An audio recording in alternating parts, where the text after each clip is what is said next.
tapping the phones of sitting United States senators because who knows why. They don't like them. They're members of the opposition party. They're Republicans. They're conservatives. You've seen this document, Attorney General Bondi. Well, what was going on here? Who ordered this? Who ordered the tapping of the phones of United States senators?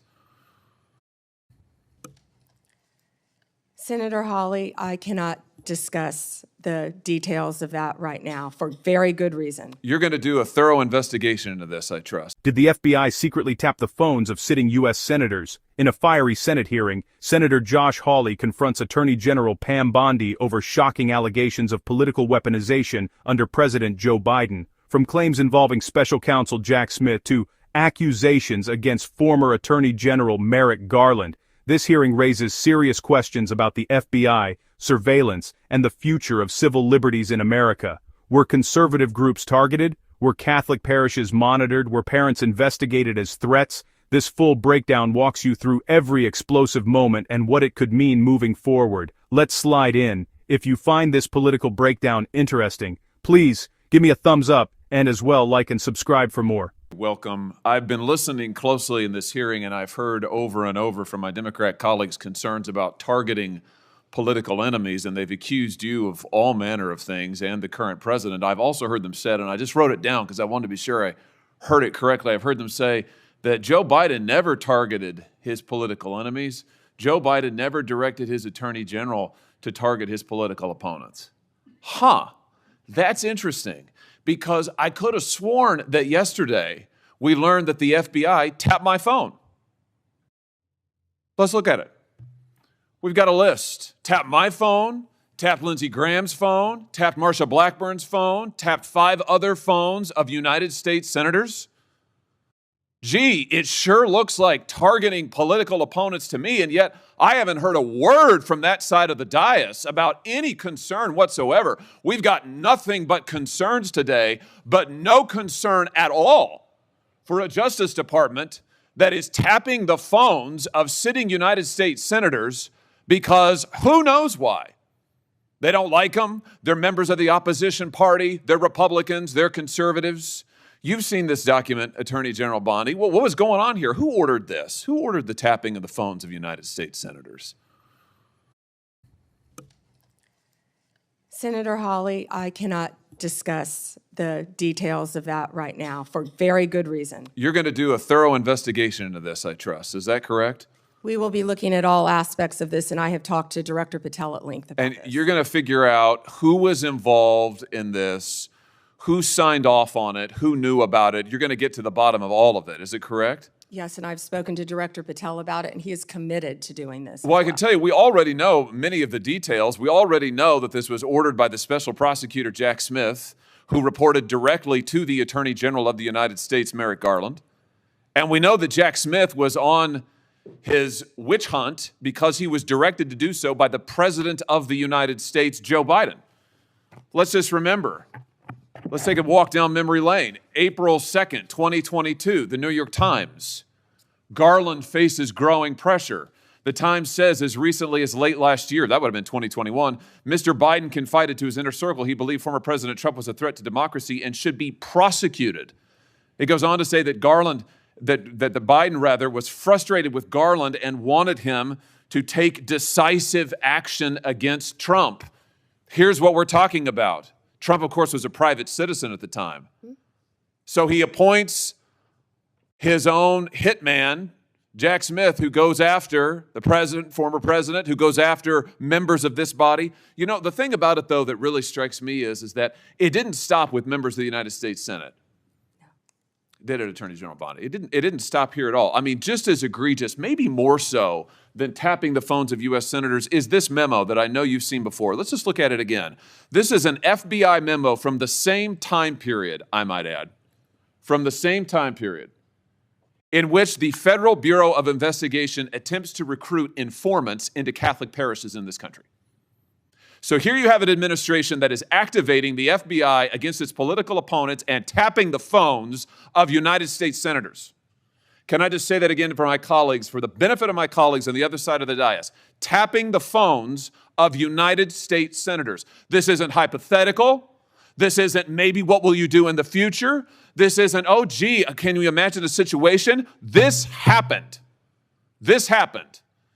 And this happened, the targeting of Catholics in this country because Joe Biden and his FBI didn't like Catholics who went to a certain kind of mass. I mean, good God in heaven, what is happening to this country? What happened under Joe Biden? Or then how about this, the infamous school board memo, where Merrick Garland, at the direction of the White House, issued a memo activating the FBI's counterterrorism division against parents who attended school board meetings and had the temerity to ask what their kids were being taught. And some of those parents were treated like this. Let's just remember. Let's remember how parents were treated. Treated like this man. That's right. A parent at a school board meeting, I think in Virginia, who was drug out of the school board meeting. He's bloodied there, you can see it. And what was the response of Joe Biden's DOJ and FBI? It was to issue a memorandum saying that people like this ought to be investigated by the counterterrorism unit. And unbelievably, they were. They were.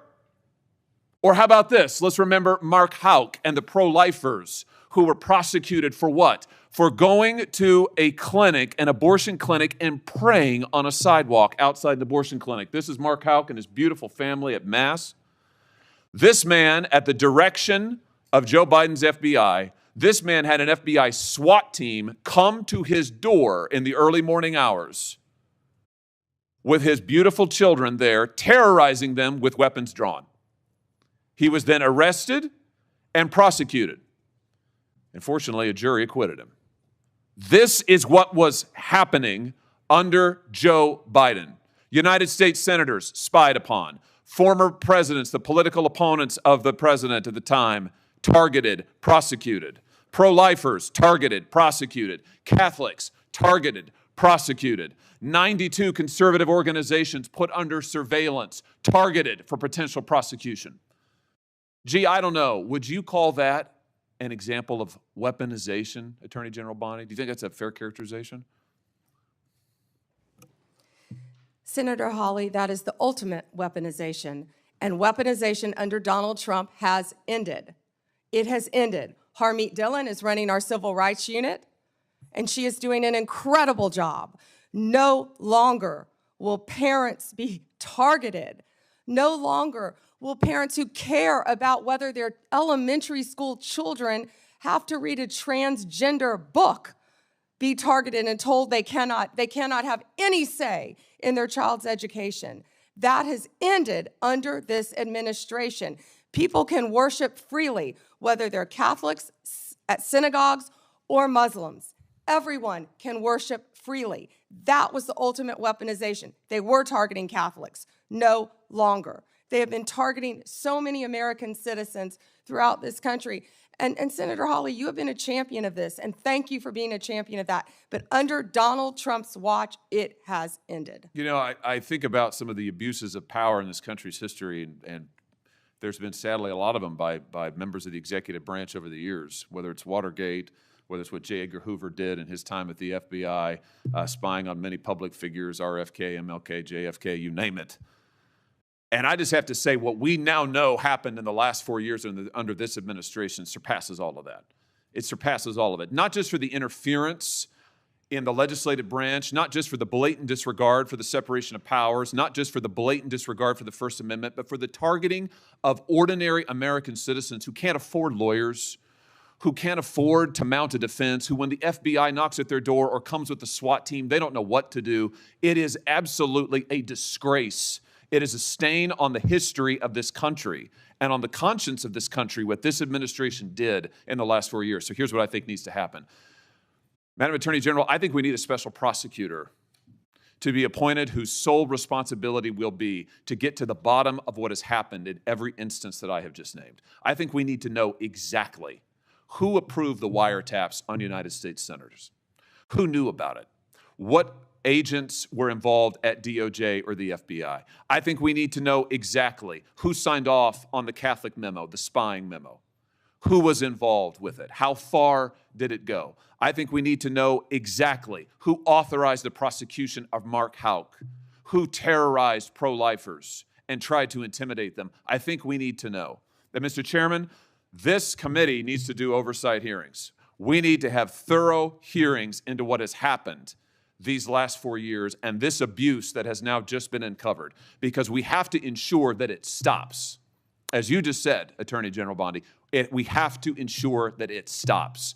This chapter in American history needs to come to a close, never to be opened again.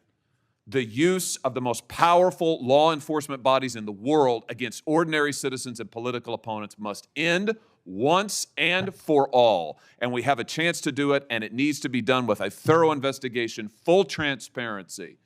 And those who violated laws need to be prosecuted. I thank you for what you're doing, Attorney General Bondi. I hope that you will launch a thorough investigation. I hope you'll appoint a special prosecutor. Mr. Chairman, I hope we'll hold hearings. And with that, I yield. Yeah.